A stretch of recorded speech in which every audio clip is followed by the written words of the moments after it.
Maisha ya mwanafunzi Wakolosai 1:3 hadi 12.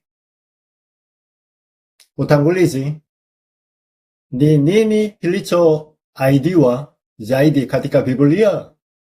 Alisema kwamba mnapoamini Roho Mtakatifu atakuwa pamoja nanyi. Hii ndio ahadi kubwa zaidi katika Biblia. Aliahidi waziwazi kuwa nasi kupitia Roho Mtakatifu bila kuonekana kwa macho. Hasa tunapopokea neno wakati huu, hakika Mungu anamtuma ujumbe wa Bwana mbele yetu. Hata wakati unapokea neno tu, nguvu za giza zinapomoroka. Hii inaitwa ufalme wa Mungu. Natumaini mtapokea jibu la kweli leo, hata sasa hivi. Hata wale wanaosema hawana majibu ya maombi, natumaini mtaanza kuyapokea kwa njia leo. Wachungaji na waumini wa kawaida na remnant wote wanafanya makosa. Je, mnajua nini? Makosa gani tunayofanya? Si kosa la maneno, si kosa la vitendo. Ni nini kosa letu kubwa zaidi? Ni kutokuona na kutohisi kihalisi kwamba kila kitu kimo ndani ya Injili na ndani ya Kristo. Hili ndilo kosa kubwa zaidi la waumini kama sisi wanaokwenda kanisani. Kwanza, ahadi ambayo Yesu aliwapa wanafunzi tangu mwanzo. Mathayo 4:19 alisema, mkinifuata nitawajibika kwa ajili yenu na kuwafanya ninyi kuwa wavuvi wa watu. Mathayo 11:28 alisema, ikiwa kuna wale waliolemewa na mizigo mizito, waje kwangu nami nitawapumzisha. Wakolosai 2:2 hadi 3 alisema kila kitu kimo ndani ya Injili ya Yesu Kristo. Mathayo 6:33 alisema, mtafuateni kwanza ufalme wake na haki yake, na hayo yote mtapewa.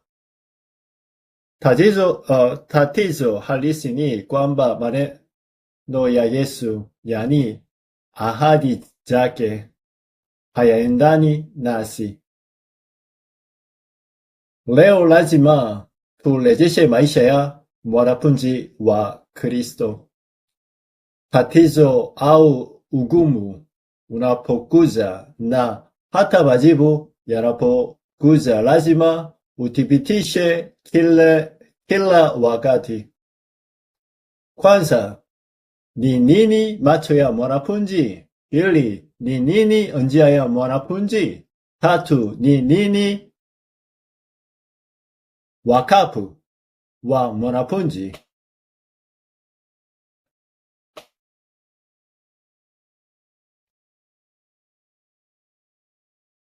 Ni nini kama kujitolea wa mwanafunzi?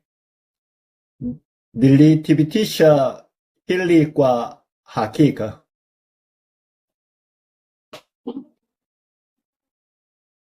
Kila kitu kimo ndani ya Injili ya Yesu Kristo. Tangu mwanzo niliwaambia watu wote nililokutana nao, lakini hawakuamini. Kwa kila mtu niliyekutana naye, nilisema ikiwa utafanya uinjilisti vizuri na kwa usahihi, kila kitu kitafanikiwa, lakini hawakuamini maneno haya. Wachungaji wengi wanaelewa vibaya, wakifikiri kanisa litafanya kazi vizuri ikiwa tu watasikilia watu wachache wenye pesa. Hata inapoonekana kila kitu kipo, ikiwa utahubiri injili ya kweli, wanafunzi wanafikiri kanisa linafanya vizuri tu ikiwa kuna wapadiri wengi matajiri. Tukiangalia kiwango chetu na uhalisia wetu, inaonekana ni maneno sahihi, lakini kwa jicho la injili ni makosa. Ikiwa kila kitu hakimo ndani ya injili, hakuna haja ya sisi kuwa tunaabudu hapa. Ikiwa kila kitu hakimo ndani ya injili na uinjilisti, kwa nini tunafanya ibada ya umisheni ya Afrika? Leo lazima mpate jibu halisi. Ninawezaje mimi pia kupokea jibu la mwanafunzi? Inasemekana kila kitu kimo ndani ya injili, lakini nifanye nini ili nifurahie injili kikweli? Mwili wa ujumbe. Kwanza, kuanzia leo, sasa hivi, lazima uwe na uhakika kila wakati. Lazima ujue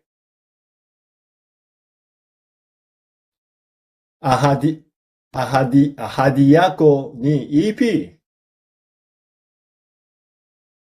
Kama cheo chako ni ipi? Moja wa Korintho wa 3:16, Roho Mtakatifu yuko pamoja nani bila kuonekana. Lazima uwe na uhakika huu kila wakati, hata sasa hivi. Kusema Roho Mtakatifu yuko pamoja nani, maana yake ni kwamba Roho Mtakatifu yuko ndani yetu. Kabla kuwa na jicho na njia na kujitolea wa mwanafunzi, lazima uwe na uhakika huu kwanza. Yesu aliahidi hili kwa wanafunzi wake. Yohana wa 14:16 hadi 17, sitawaacha ninyi kama yatima. Msifadhaike mioyoni mwenu kwa lolote. Matendo wa 1:8, nitafanya kazi kupitia Roho Mtakatifu bila kuonekana. Ikiwa huamini hili, maisha ya kiimani hayawezekani. Imeahidiwa mara nyingi katika Biblia kwamba Roho Mtakatifu anafanya kazi kwa usahihi na bila kuonekana. Yesu pia alisema atakuwa nanyi siku zote. Hata tukiwa makosa, tukiwa magumu, lazima uwe na uhakika kuhusu hili. Ukiweka maji kwenye chombo, ni bakuli la maji.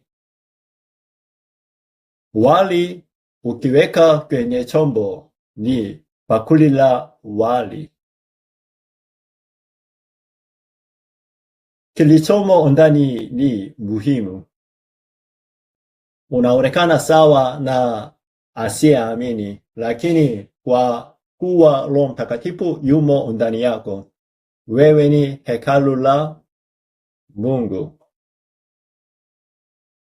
Hakuna mtu duniani anayeweza kuguswa, lakini wewe mwenyewe unaanguka. Kuanzia sasa, huna haja ya kuanguka. Uhakika huu lazima uwepo kwanza. Iwe unaamini au huamini, hili ikifanyika tu ndipo Mungu atafungua mlango ya mbinguni. Atatuma malaika wake na kufungua milango mapema. Lazima tumaini hili sasa hivi.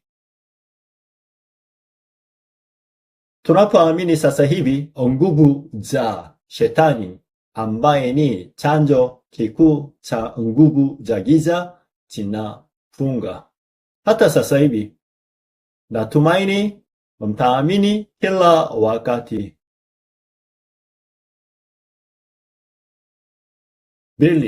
Namba 2, unapomkubali Yesu Kristo kama Mwokozi wako, si tu kwamba Mungu yuko nawe, bali wewe ni mwanafunzi wa Kristo.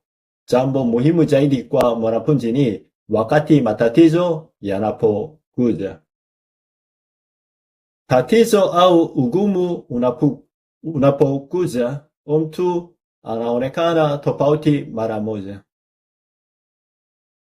Wakati hakuna tatizo hujui, lakini tatizo linapokuja unaweza kumjua mtu huyo. Yeye ni muamini ama asiamini. Unaweza kumjua mtu kwa kuangalia maungamo yake na jinsi anavyoshughulikia mambo wakati wa tatizo. Mtu huyo pia anakuwa na kiburi jibu linapokuja. Leo Paulo alielezea jicho na njia na wapu wa mwanafunzi kama kujitolea wa mwanafunzi akiwa gerezani. Lazima mpate maisha ya mwanafunzi leo kama Paulo. Kwanza, jicho ambalo mwanafunzi anapaswa kuwa nalo. Hili limeelezewa vizuri zaidi katika kitabu cha Wafilipi. Paulo alifungwa gerezani akihubiri Injili na kazi ilifanyika katika gerezani hilo. Paulo anajivunia hilo katika Wafilipi sura ya 1. Tukio la kufunga gerezani silo tatizo. Mwanafunzi hapaswi kuangalia tu tukio lililotokea, bali lazima aweze kuona kilicho nyuma ya tukio hilo.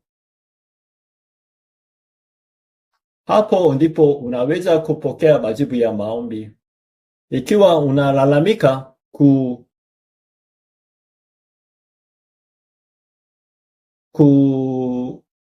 kuungunika au kutafuta visingizo mbele ya tukio, huwezi pokea majibu ukweli. Paulo aliteseka sana akiwa gerezani. Katika Biblia Wafilipi sura ya 2, kwa kuwa Kristo aliteswa, mimi pia naweza kuteswa. Kwa kuwa Kristo alishinda, sisi pia tutashinda. Akiwa na pingu gerezani, Paulo alisema hivi: tunaiangalia dunia na kutikishika, lakini lazima tuone kilicho nyuma yake. Hili ndilo jicho ambalo mwanafunzi anacho. Wafilipi wa tatu, sura ya tatu ni nini? Paulo ni mtu mwenye asili ya ajabu. Kwa ufupi, alizaliwa katika familia nzuri, alisoma katika chuo kikuu bora, na alikuwa mbunge na waziri. Paulo aliona kila kitu alichokuwa nacho kama takataka. Alieleza sababu ya hilo. Alikiri, kwa sababu ya ajili yangu, mafanikio na kazi na umaarufu ambao watu wanapenda kama sisi tunapenda, sikujua injili ya Kristo. Kwa mwanafunzi, mafanikio sio tatizo. Lazima aweze kuona kilicho nyuma yake.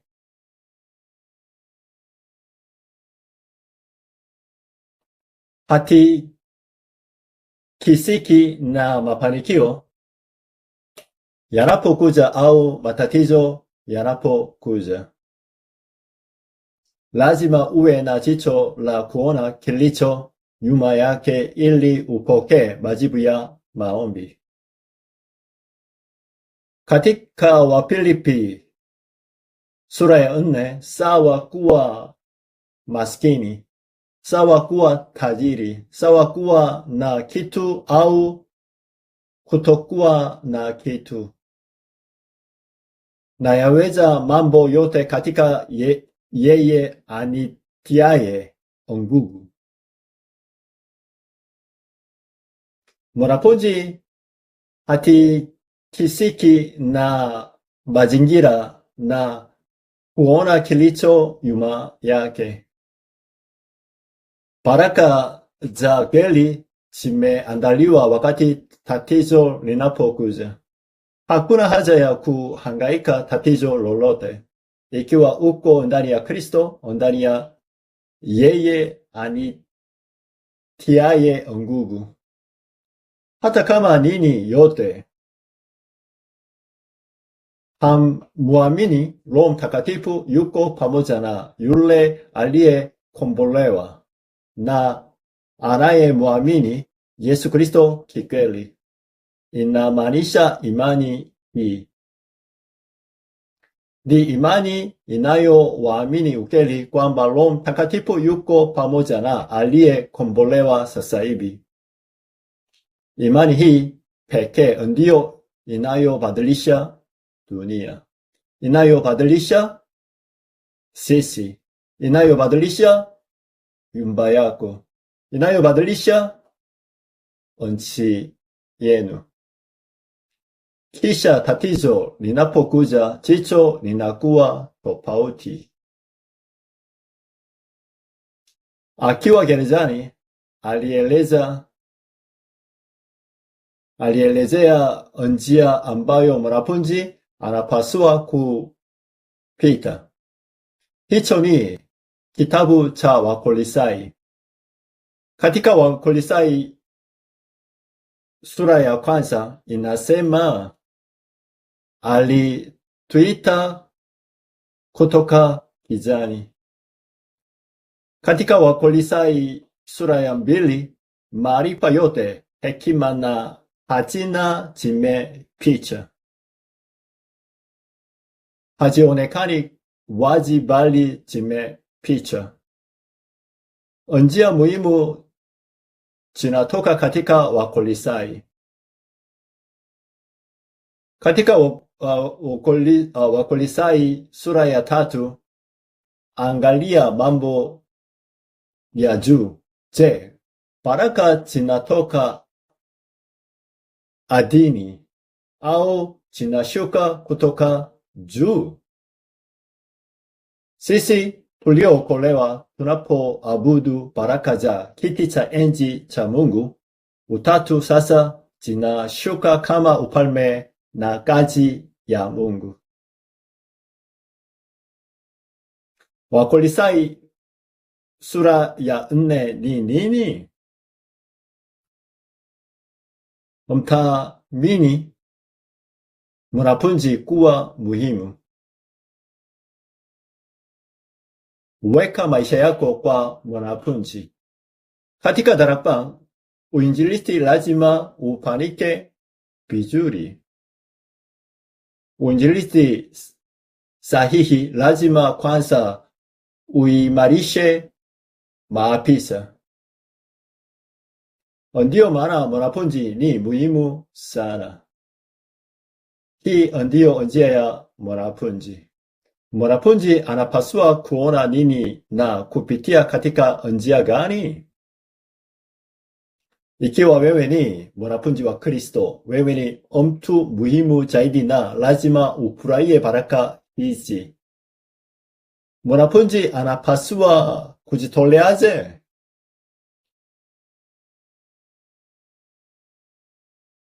Hilo imeonyesha vizuri katika Waefeso. Katika Waefeso sura ya kwanza, anaomba ili ajue tumaini la mbinguni, nguvu na urithi ni nini. Huu ndio kujitolea mkuu wa mwanafunzi.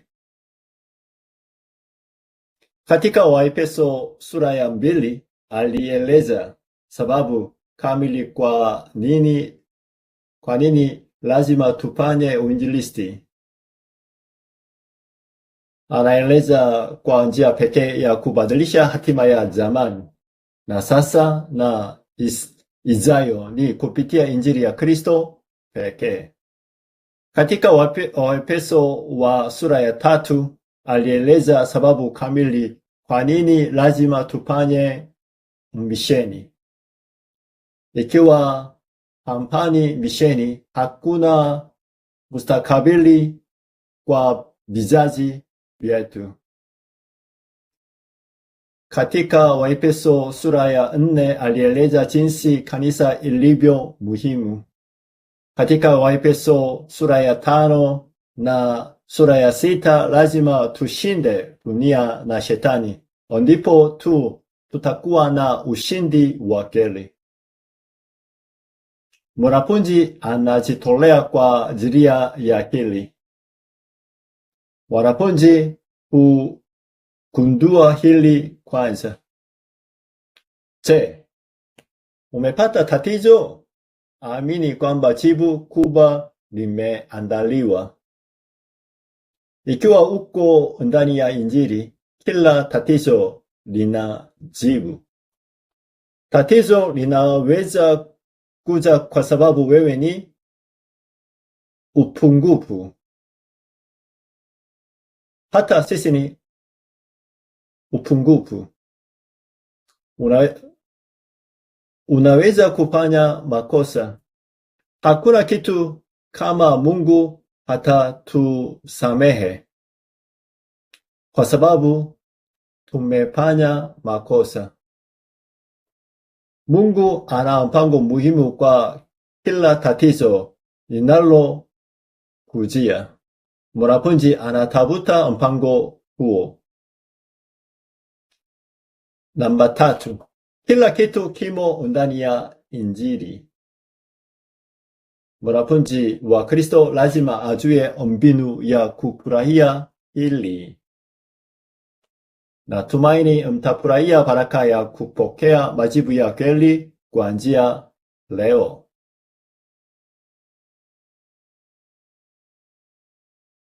Wakolosai wa 1:3. Tunashukuru Mungu Baba wa Bwana wetu Yesu Kristo, tukiwaombea ninyi siku zote. Wakolosai wa 1:9. Kwa sababu hiyo sisi nasi tangu siku ile tuliposikia hatuachi kufanya maombi kwa ajili yenu. Kwa njia sasa lazima mfungue macho mawili. Unapoomba kikweli kwa macho ya Injili na uinjilisti, unaanza kufurahia. Ukiangalia kwa macho haya mawili, kila kitu huanza kuonekana. Imeandikwa kuwa haachi kuomba. Utajua mpango muhimu wa Mungu mapema. Maudhui kuhusu Injili yalitoka. Wakolosai 1:9 mpate kujaza na maarifa ya mapenzi yake katika hekima yote na ufahamu wa rohoni. Wakolosai 3:1 yatafuteni yaliyo juu. Natumaini mtaelewa hili kwa urahisi. Hakika majibu ya maombi yatakuja. Mamlaka ya mbinguni na duniani ni nini? Ni baraka ya kiti cha enzi. Baraka ya kiti cha enzi ikinijia sasa hivi inaitwa ufalme wa Mungu. Wakati huu kazi ya Mungu inatimiza. Malaika wanatuma na nguvu za giza zinaporomoka.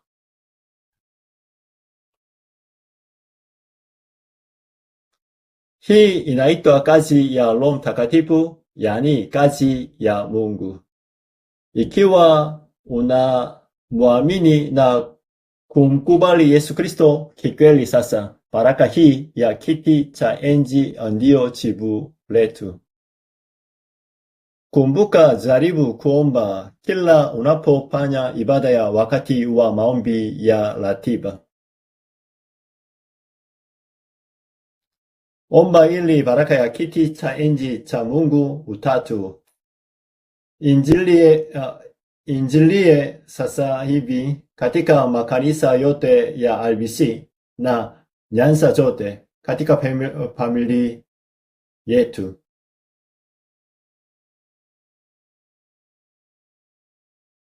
Katika kazi na masomo na biashara. Ili nguvu zote za giza zipomoroke katika jina lenye mamlaka ya Yesu Kristo. Ili nguvu za shetani na kuzimu na laana zinazozuia Injili zipomoroke katika jina lenye mamlaka la Yesu Kristo. Mimi huomba hivi kila wakati, hata sasa hivi. Natumaini magonjwa yenu yote yatapona leo. Natumaini Roho Mtakatifu atafanya kazi katika nyanza yenu wakati huu. Baraka zote zinashuka kutoka juu. Majibu yote ya Mungu, baraka za kiti cha enzi zinashuka kutoka juu. Hata sasa hivi. Jeshi la mbinguni linashuka kutoka juu. Lakini haionekani. Ukifanya hili tu, utaendelea kupokea majibu ya maombi. Natumaini hii itakuwa ibada kuu ya kujitolea. Majibu ya maombi yanapokuja, nguvu hupatikana. Jibu la baraka ya kiti cha enzi linapokuja, macho ya kiroho hupunguka hata kama tatizo lingine linakuja. Natumaini mtafurahia baraka alizopokea Paulo na baraka walizopokea wanafunzi wa kanisa la kwanza, hata kanisa la Antioch. Hitimisho, kuna mtu mnyonge zaidi duniani. Ni mtu ambaye ameenda kanisani kwa muda mrefu, lakini hapati majibu halisi. Anaenda kanisani kwa bidii, lakini hapati majibu na amejaa kulalamika na visingizo mingi. Anamwamini Yesu, lakini hapati majibu halisi. Kwa hivyo amejaa kinyongo na lalamika.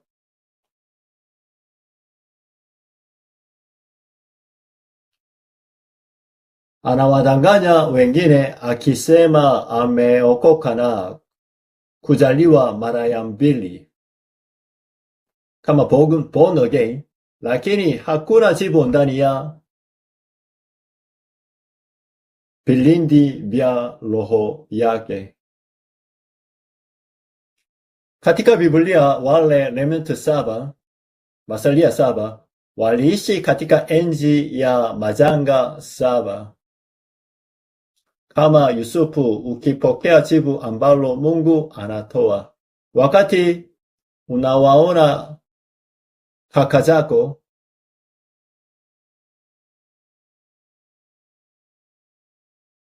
huna kinyongo, bali unawaona kuwa ni wa kuhurumiwa.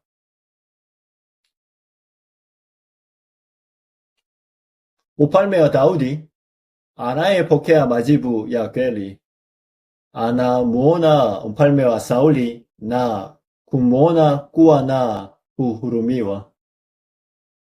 Ukipokea jibu la kweli ambalo Mungu anatoa, kila mtu anayekutatiza anaonekana kuwa wa kuhurumiwa.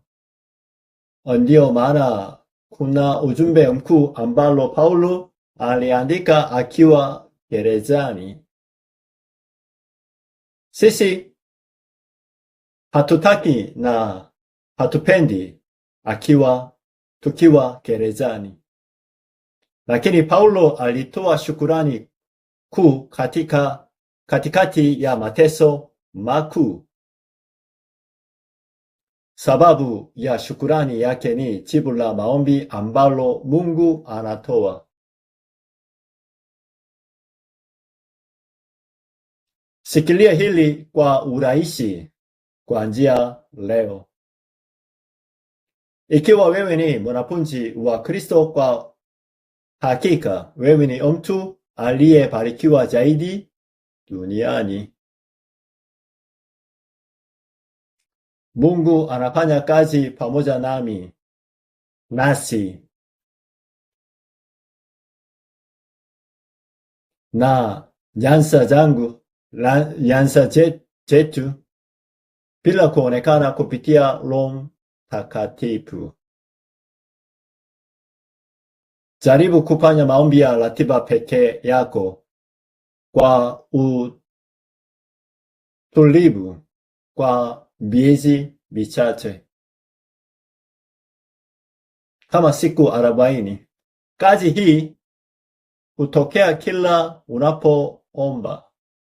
Jambo muhimu zaidi ni wakati tatizo linapokuja. Inasemekana katika nyakati kama hizi unaweza kupata majibu ya ajabu. Na ni kazi ya Mungu inayofurahiwa katika maisha ya kila siku. Ukikumbuka kazi ya ajabu ya Roho Mtakatifu, majibu hayawezi kukosa kuja. Natumaini hakika mtapewa jibu hili leo, hata sasa hivi, na kupata nguvu itokayo juu kama Mungu, kama kiti cha enzi. Kwa hivyo natumaini hii itakuwa ibada inayookoa familia yako, eneo lenu na nyanza yenu. Kwa wale wagonjwa Nawaombea katika jina la Yesu kuwa na nguvu ya uponyaji wa kimsingi. Tuombe pamoja. Mungu, tunakushukuru.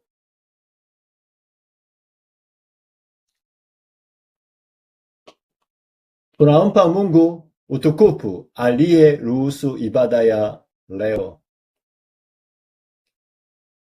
Utupe nguvu ya kupokea majibu ya maombi kikweli. Fungua macho mapya.